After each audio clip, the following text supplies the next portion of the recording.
Hello, assalamu alaikum, good morning, khushamdi, ji ayanu, goeiemorgen, ishpata. Bukhair agale, ni hao, churashumme, washmale, ohio gunzaimes, guten morgen, hola, boyor, privyet, kaifa hal, halishuma chatore, ahlan wasalan, marhaba, buna, mucho, gracias, swabia, bhalli kere aaya, and thank you very much everybody for tuning into PTV World. You're definitely watching World this morning, that too, after one long year. Ladies and gentlemen, with me, I have the very amazing, the very talented, and the one who's been to Lahore finally. She is Miss Shiza Hashmi, and I happen to be Shazad Sam Khan. We hope and pray that everybody out there is doing wonderfully well. Shiza, how are you doing today? I'm doing great. Thank you so much for asking, Shazad. And I take that, mashallah, you're doing great as well. So Jazakallah. before we do move on to me going to Lahore, which is, of course, big news, I really hope and pray that you all are coming out of an absolutely amazing and a safe, healthy weekend as well. And may this year actually be brilliant for you. All the great things for you as well, Shazad, for my Jazakallah. entire team, actually. Ameen, summa Ameen. All the brilliant things or all the goals that you've set for yourself, I really hope that you all get there. If you don't get there this year, may you be on the path to get there and may you get the best out of it as well. So, all right, about Lahore. Yeah.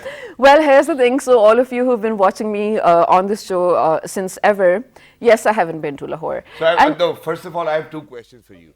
Why did it take you more than 2 decades to go to Lahore, number one? And now that you finally went to Lahore, do you think that it was a fantastic place to be at? all right. So for the first part, it's not that I have never.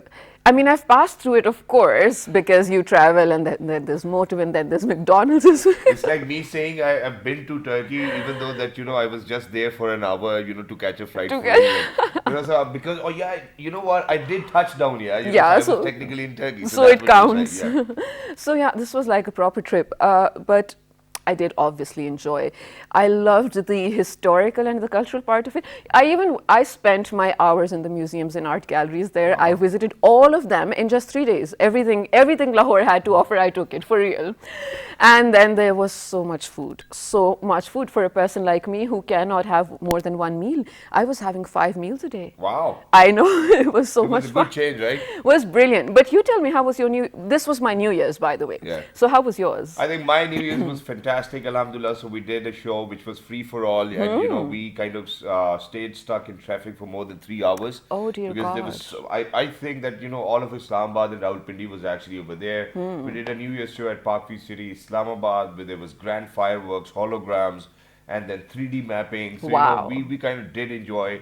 And while everybody was enjoying with us, I think that I've had the best ever New Year evening or New Year night as well, ladies Mashallah. and gentlemen. I think for everybody who's out there, we want to pray, first of all, that everybody is safe, and then obviously whatever you wish to have in life, may Allah give you that as well, which I believe is fantastic. And one of these, yes. All right, I know you have a lot to say actually, Shazad.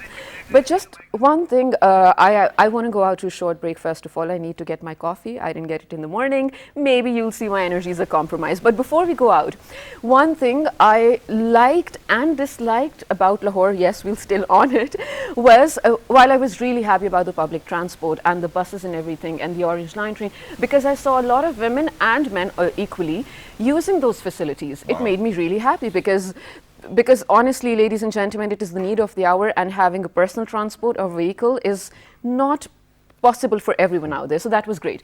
While that was an option, one thing that really put me off, or rather made me question, or probably was the first time I was seeing it, was the Orange Line train or whatsoever public transport there is. The flyovers are so heavily constructed, the amount of cement that goes on there. I'm just looking at the structures and I'm like, you know what? This is so scary. I don't even want to pass under it. But just regarding that, I have a lot to discuss. I also have some questions about that as well. Wow, But wonderful. let's hold on to that thought, because right now we have to head out to a short break. When we come back, we'll continue the discussion of, well, of course, how construction can be better. Stay tuned. Wow, Good morning. let's do this.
All right, ladies and gentlemen, welcome back. For everybody who just got tuned into PTV World, you watching World this morning alongside the very fantastic, amazing, and finally who's been to Lahore, Ms. Shiza Hashmi, and I happen to be Shahzad Hassan Khan. We're welcoming the new year 2022 with a lot of prayers, and we want everybody to be happy out there as well. And that's what I want for everybody, happiness. But before we headed out towards a short break, it's just like, when for the very first time I went to England, it was like, oh my God, the buses under the underground metro stations are so wonderful and whatnot. And guess what? Shiza went to Lahore and she saw the metro train and Orange Line train. So I think it was wonderful of you to kind of observe that the bridges are made up of concrete. Wow, Shiza, how did you do that? Oh my God, Shahzad. Anyway. The entire point was, yes, I mean, imagine I'm coming from Multan, and Multan is actually the home of flyovers as well. There's just so many. Yeah, but finally. that just didn't put me off the way particular things in Lahore did. Of course, it's a question for experts out there probably. Yeah. I need someone to explain to me, why do there need to be huge concrete structures that too above the ground on pillars? I don't know, my head just thinks it's a little unsafe. I mean, if you want me to explain, I can explain. Please do that. All right, so because I have a production company, ladies and gentlemen, and I was lucky enough to capture the construction moments of Metro Islamabad and Metro Multan as well. Okay. So what I got to know was that eventually the idea was that because they didn't have space down there, where there were roads and there was traffic going on, so they thought, why not build it up in the sky as well. So to build that up, rather than putting two pillars on each side so that the structure can fall on where the metro bus is going to finally go or probably travel on, what they did was that they came up with a construction marvel over here for the very first time in Pakistan, that they made a single pillar with a T-bone on it so that they can place on top of whatever structure they want to put it. So it's the safest and it has consumed lesser cement and lesser of everything as well, which I believe is wonderful. And Pakistanis, ladies and gentlemen, wherever they go, they will always come up with brilliant ideas.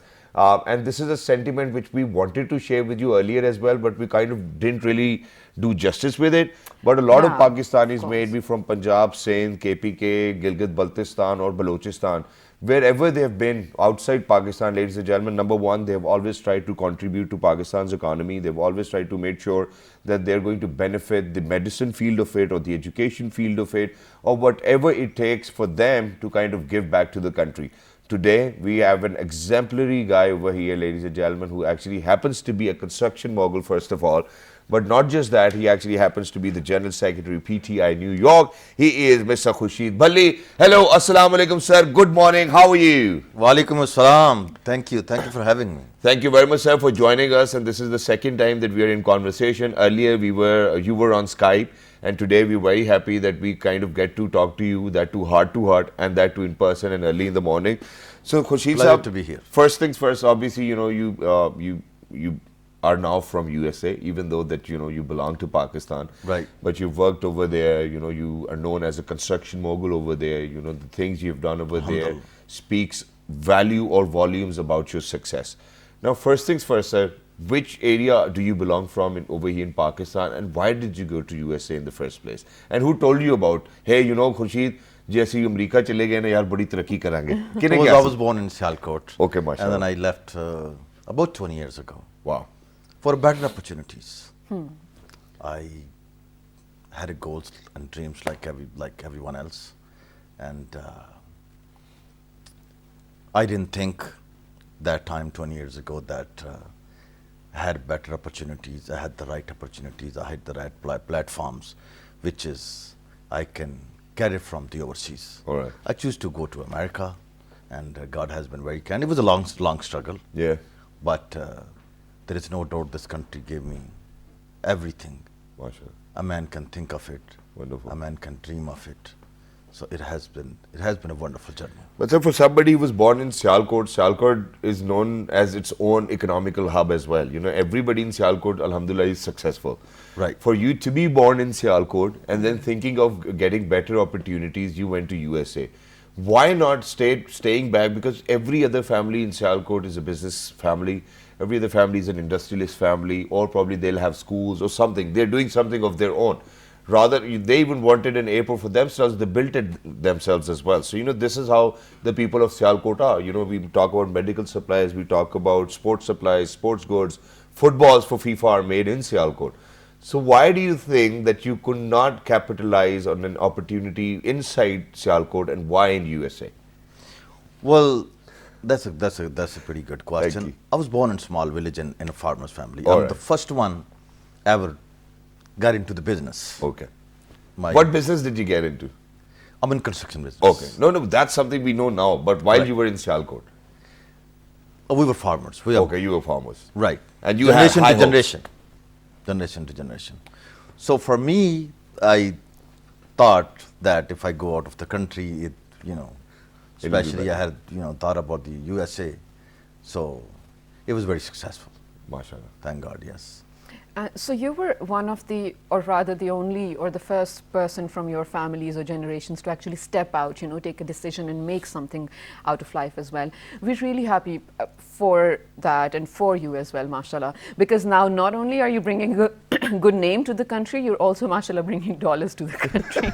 And we love hearing There's that. no doubt. But in all honesty, in all seriousness, why did you actually choose the construction business? And particularly speaking, what are some of the things that you're working on in the US right now? And early struggle days as well. You know, when you went to Yeah, US, when what you were went you doing? there, because you Well- didn't have the business then. I did not. Yeah. I did not. But I definitely knew some people in the construction business. I Okay. did some research. But I personally think that construction is one of the top industry in the world. It is.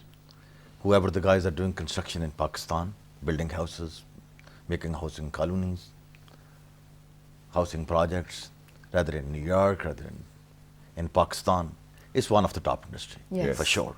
So I have done a little bit of retail too in the beginning, Okay. but then I quit. So I switched to the construction. It was a big, I had never done construction in my life. So you when were I doing started. retail, and all of a Right. sudden you did quit. Right. Because you definitely saw an opportunity, or somebody was there you trusted on, right? Right, And right. you're like, okay, Balli, aaja yaar, saath kaam karte hain. Right, so, right, so right. then what happened? What did Balli do? Well, I started nowhere. Okay. I had no idea what the construction is, but one thing I was very confident that if these guys can do it, I can do it. I can definitely do it. MashaAllah. That's the And approach. within a year or so, I was right to the road. I was on Wow. the track. Yes, Mashallah. things start happening, and then USA definitely have a system. Easy to work with. They give you every opportunities. Opening a business, I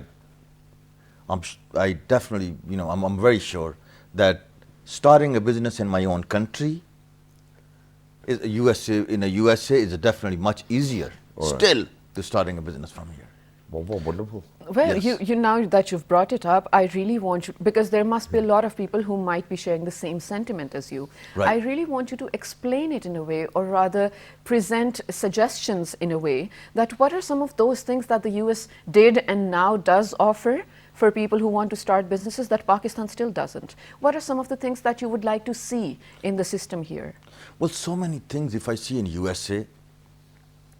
In terms of ease of business. Right. Right. Let's say like, we are a minority over there. So being a minority, it's not a disadvantage, it's advantage over there. In a public Okay. project, and you want to do the government construction project, there are certain goals. The only project they have dedicated, they gave it to the minority contractors. All right. The people from Other Pakistan or people from any other countries, India or any other country. And you can open up a business, they give you easy loan, the bank help you out, you want to get your vehicles, or rent and everything for your own business, it's bank help you out, the government help you out, there's definitely a lot of encouragement. And from Pakistan, I think still if you have no money, Yeah. it's It's not- difficult. It is quite difficult, yes. And yeah, I mean, at times the interest rate is 17%, so you think twice going to the bank as well, and the system is not that welcoming. Right. And sir, I'm going to second you as well because I have a few cousins, alhamdulillah, the younger ones who are actually working for people back in USA as well. And you know what happened, Shiza? So they said that the people who they're working for in USA gave them $10,000 each. Both of them are brothers. They were like, if you can make us more money, we'll give you more money again.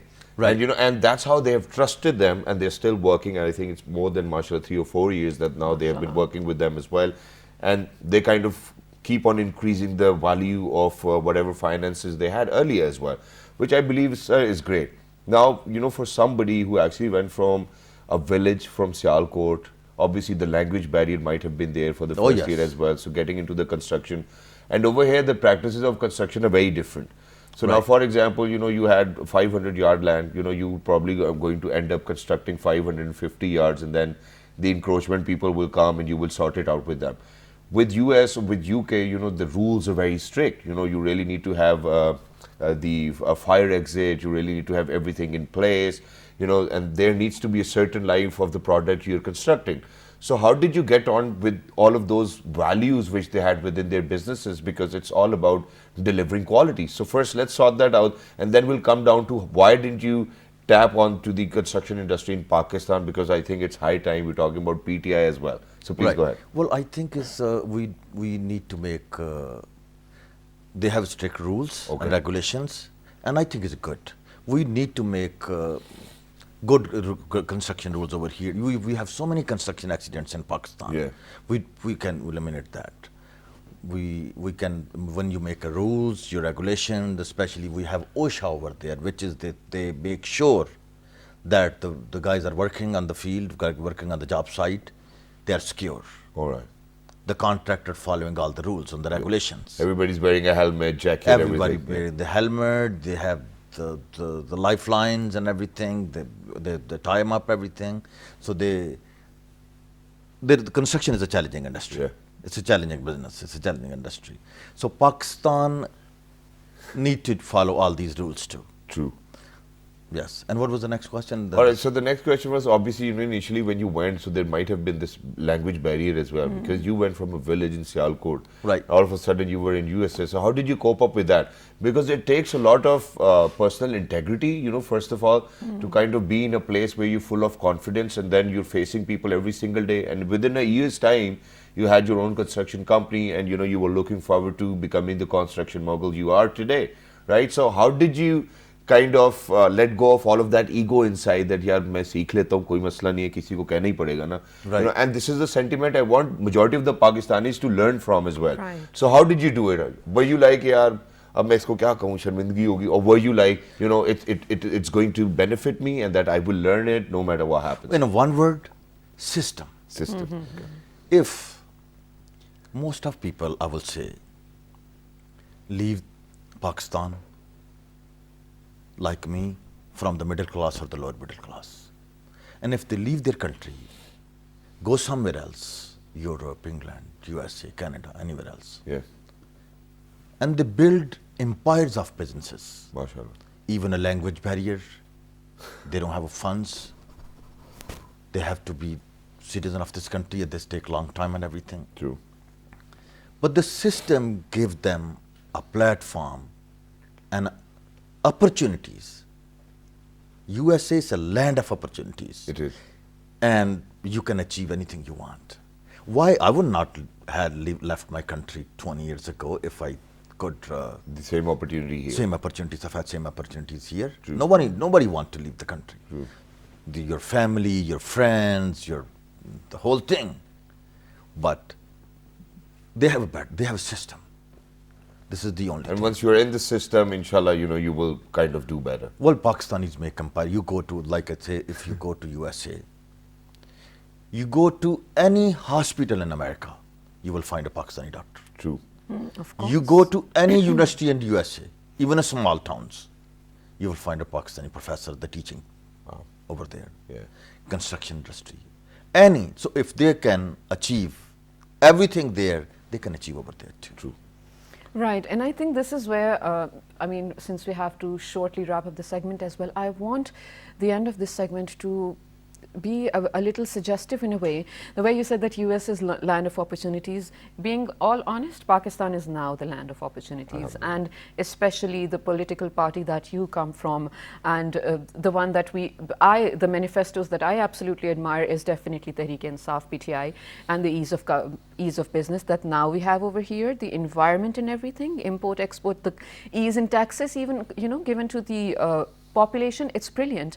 So I don't think that now the amount of people who would think of going out and starting a new life, I think that might have been reduced now. And see, you're here back in Pakistan now as well. Right. So what do you think are the opportunities for the now Pakistanis and the youth over here in the country? Well, this Pakistani is not the same as like 20 years ago, yes. That's no doubt about it. But I will definitely request to the Pakistani, my own government, that people like me, contractors, doctors, engineers, trust me, they all want to give back. They all want to invest it. I'm thinking about to invest in my country. I have so many other friends, especially in construction industry. They want to come and invest in construction industry. Pakistan government right now, our own government, need to open up more platforms. Give them as much as information they want. Doctors want to come to contribute over there. Engineers want to come to contribute over there. Professors want to come to in education to give back and contribute over there, especially in construction industry. I'm talking about the New York. Our biggest community members are in this business. Wow. In a multi-millionaires. We need to bring them here to invest in this country, to help to improve our economy and give back. This is definitely we want to do it. And that's wonderful, sir. And, we are glad that people, all the expat community think likewise as well. But you, as the General Secretary of PTA New York, I think how many times have you been in conversation with people or the community over there of the expats within New York as well, that, hey, you know what, we really need to go back now. This is the time when our country needs it. Our Premier, Mr. Imran Khan, has been saying it over and over again that, that the expat community really needs to contribute. Now you guys have the voting rights as well. So how many times do you think that people are willing to come down, and then what are the projects they're looking forward to? For example, we have technological zones building up over here in Pakistan. We have given a lot of liberty with Roshan digital accounts, and then there are other schemes where you can buy your houses, cars, and whatsoever via bank, and that too is made easier. So I think now people are more willing. Are they, number one? People are definitely more willing, and especially after this voting rights, we feel like that, we are stakeholders too. We want to run for election too. We want to give a vote, and we'll be able to do. But this is definitely after that there's a change, and so many people want to come back. Wow! And inshallah, in days to come, we will see that as well. Oh yes. But thank you very much, Khurshid Balli Saab, for being with us. It was lovely to be in conversation. And towards the end, I want you to look into the camera and talk to Pakistani people or the expat community as well, as in what they need to do to make sure that they become a construction mogul as big as you are. Well, my message to here the Pakistani peoples, that right now there is so much opportunities in Pakistan. So before you leave the country, I will say try it here first. Wow, that's wonderful. And it comes from a person who actually left the country 2 decades ago because the conditions weren't really very feasible for people to grow into businesses as well. which is why they had to, but now they're coming back and making sure that they're going to give back to the country. Thank you very much, Khurshid Balli sir. Thank you so much for having me. ਮੈਨੂੰ ਬਹੁਤ ਮਜ਼ਾ ਆਇਆ ਤੁਹਾਡੇ ਨਾਲ ਅੱਜ ਗੱਲ ਲਾ ਕੇ ਮਾਸ਼ਾਅੱਲਾ। ਮਿਹਰਬਾਨੀ ਬਸ ਹਾਂ ਸਾਡੇ ਸਾਰੇ ਨੇ। Thank you very much, and for everybody who's out there, ladies and gentlemen, we're heading out towards a very short break, but when we come back, ladies and gentlemen, we'll be talking about Pakistanis who are definitely making a good name for the country, but not only men, a lot of women are doing that too, and in so many various and newer fields that probably 20 years ago or even 10 years ago, one wouldn't think that this would exist to be such a huge market. What is it that we will talk about? You have to stay tuned to find out. Good morning.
All right, ladies and gentlemen, welcome back. For everybody who just got tuned into PTV while you're watching World This Morning alongside Shiza Hashmi and Shazad Khan.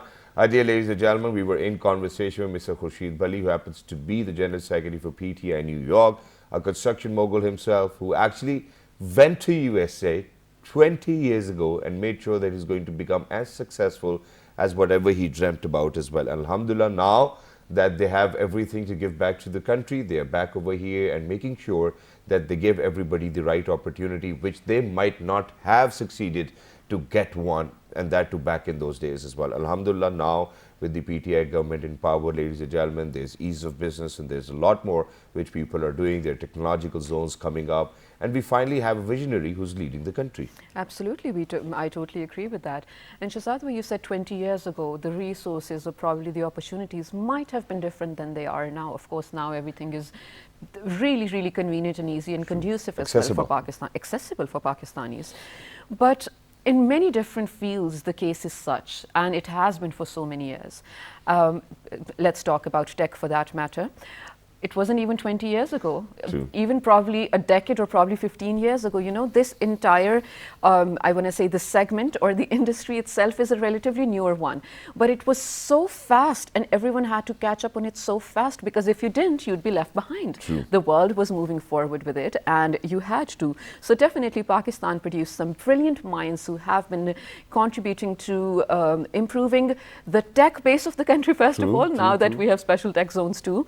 But particularly, women in tech actually leave a huge resonating name for generations to come. And I'll tell you why. Because while this is relatively a newer field as well, still a survey says that women who were interviewed working in computing spaces, they said that their ratio to their male counterparts is 4 to 1. And this was not in this part of the world. This survey actually comes from all over the world. So while definitely we're here to celebrate the amazing, amazing women in tech, I also want to talk about what they would change about it. All right, well, that's wonderful. But first things first, obviously, ladies and gentlemen, before we kind of get on to what we want to talk about, I do have a few personal questions for her as well. Okay. Ladies and gentlemen, we're very lucky that we've actually been joined by somebody who happens to be the group engineering leader at Microsoft USA. She is Miss Aisha Bashir. Hello, assalamu alaikum, good morning. Walaikum assalam. Good morning. Thank you very much, Aisha. It's wonderful to have you over here on our PTV World screens as well. First of all, Happy New Year. We hope and pray that everybody at your end is doing wonderfully well and going wonderfully well as well. Thank you so much. Well, it's very nice and snowy here in Seattle, and I'm happy to be on well, in wonderful. the morning. So first things first, I do have a few personal questions, and then we will definitely move on to what women in tech sector are doing. So, while I was going through your profile, you studied majority, of your classes, that too on scholarship, and you actually picked up on pre-med as well. So, you were focusing on becoming a doctor rather than becoming an engineer, and then you failed terribly in medicine, and then you went to Fast University and you got 7 gold medals. Wow. How did that happen? So it's really funny story. I think I always wanted to be a doctor because that was something I was definitely passionate about, being a doctor, and all my childhood friends are actually doctor. So I was the odd one out who was not able to pass the entry test. And I think I want to mention that education was one of the things that my parents were very focused on. For all of, we are 7 siblings, alhamdulillah. So my parents were really focused on education, both for their daughters and their son. And that was one of the things, since I was like doing really well in education and all my subjects, it was Aisha is going to be the doctor of the family. So that's where I really, that was my expectation from parents as well, but also something that I really liked, biology and, human anatomy. And when I failed the entry test, we couldn't afford at that time to get into a private medical college, right? So I was like, you know what? If this doesn't work, I'm going to just do additional maths and I'm going to just 360 degree, I'm just going to change my field. And I looked up to other women, in my circle and see what they were doing. And I came across, one of my friend's elder sister. She did additional math and she landed up in fast. And so I went to her. I asked her, how's it like? Do you like it? All of that.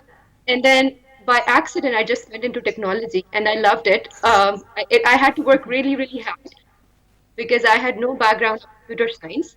But every semester, it was more learning and more learning and more hard work. And that paid off. Alhamdulillah, I graduated with some of the yeah. Wow, that's And wonderful, and it's a wonderful life story as well. But do you still remember a few biology lessons from back in the college days as well? I don't. But that was obviously on a Honestly, I lighter don't. note. I want to come down to the point where we obviously want to talk about technology now. I know that it's wonderful, how people do really feel very smart when they are the smartest people with technology in the house or probably outside in the offices as well. But since you've been in technology now for a longer period of time, and alhamdulillah, you're working for Microsoft, which is a dream job for everybody. How did you end up at Microsoft, first of all, and what is the key to success, and that too in terms of technology? Yeah, so I think the way I ended up with Microsoft was Microsoft conducts international interviews, and I applied for those when I was graduating, and so they did an intensive 5 interviews, and Yep. then I was able to clear those, and then was selected for Microsoft at an entry level position for as a developer. Um, Key to success, I would say there are many things in technology that are essential for success. Number one is persistence and hard work. So I think any field, and this is not just for technology, but any field you are in, I think it's very essential that you do hard work, do your homework, and your math. So I think that's definitely something that's key. Other things that I would like to mention for successful in technology is making sure that you're up to date on technology and you actually reach out to other people in your network and help them, in their success path. And that's how I think it's a ripple effect that you can help other people and other people are helping you. And that's something I'm very proud of. I'm mentoring other kids and I have great mentors in my life who helped me where I am today. Well, that is absolutely brilliant. And to be honest, it's really inspiring, not only for women, I think For everyone out everyone, there. yeah. So definitely, it's really inspiring. But Aisha, now I want to say that, the struggle that you went through where you had to take the MDCAT exam because, of course, family and whatnot, it's such a common thing over here in Pakistan because generally speaking, a person going on to, from the high school into university life, they have either just two options actually, math or bio. It's speaking simply as well, right? Now, people who are opting for A levels and now some areas of Pakistan in their matriculation even are offering newer subjects, humanities and arts for that matter. About time, right? So my question being, in the university and in the higher education system, what are some of the things, or rather, what are some of the courses that you think must be inculcated to be at par with the rest of the world for Pakistanis? Wonderful. Yeah, absolutely. I think I'd like to clarify one thing that my father used to do very often for all of us, which really helped us being not defining if it's going to be a doctor, an engineer, or other thing. He used to tell us that everything that you're working on, or you're working on, it's not going to be wasted. So even though I really wanted to be a doctor, and ended up being in technology. I'm really, really happy that that's what my path was. And my parents they never discouraged me to change field or not be in engineering. I just always thought that was where I meant to be. But when I was not able to clear it, I had complete support from my family to switch disciplines, which usually doesn't happen. So I think one thing that I would share with younger people as well is it helps like in any career is like, actually go and talk to people who are doctors, who are engineers, who are in technology. What is their day to day? What does it mean to be in different fields? To get a feel for what is that they really want to be. A lot of students they actually don't know what they're doing. Like I still go, I talk to my cousins. I talk to often a lot of students at university as well, and I ask them this question: what do you want to be? And they usually just have, oh, I want to do CSS or I want to do, law, but they don't have a good grasp of why they want to do what they do. So I think it's a really good exercise to do is one, knowing about these different jobs are, also what your personal strength is. And knowing about your strength would actually help you figure out what is the right field for you.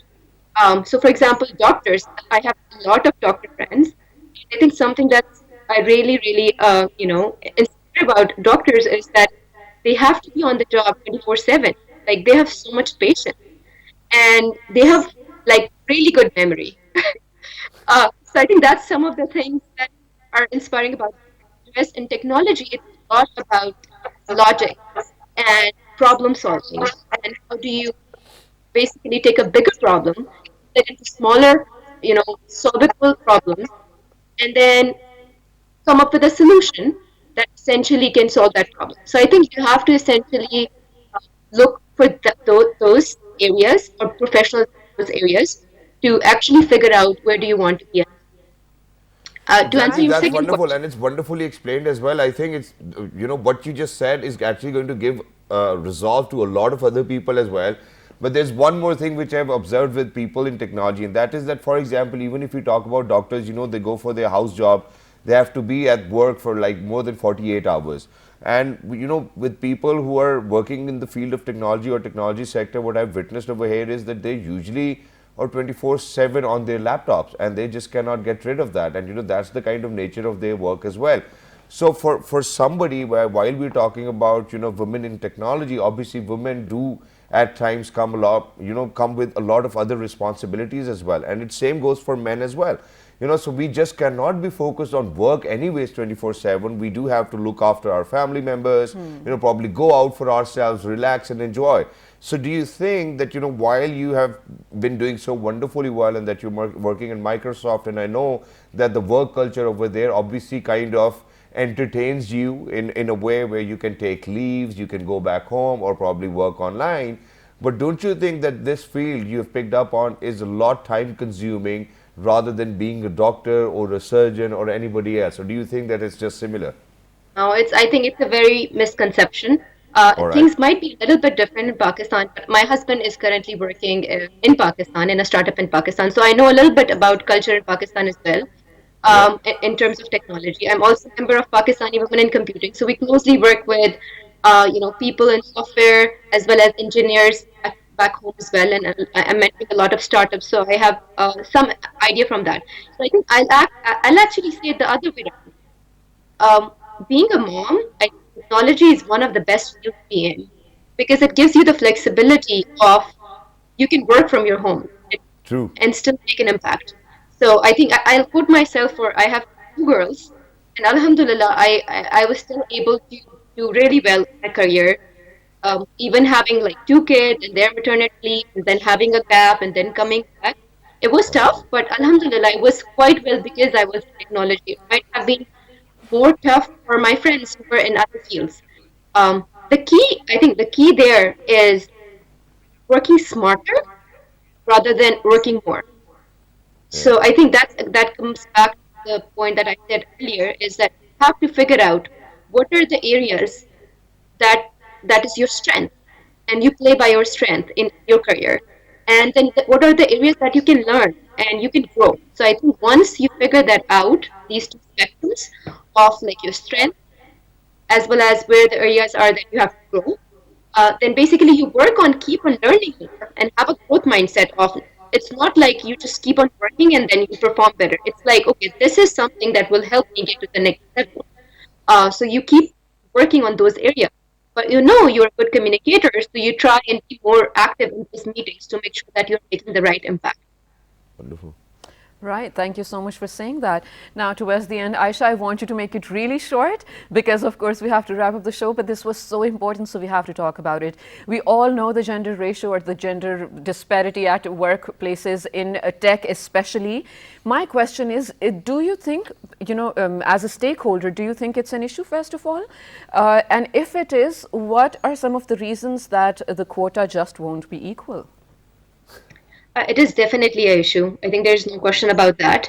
And I think for us to make it equal, I think it's a long road, but I think there's a lot of traction on it.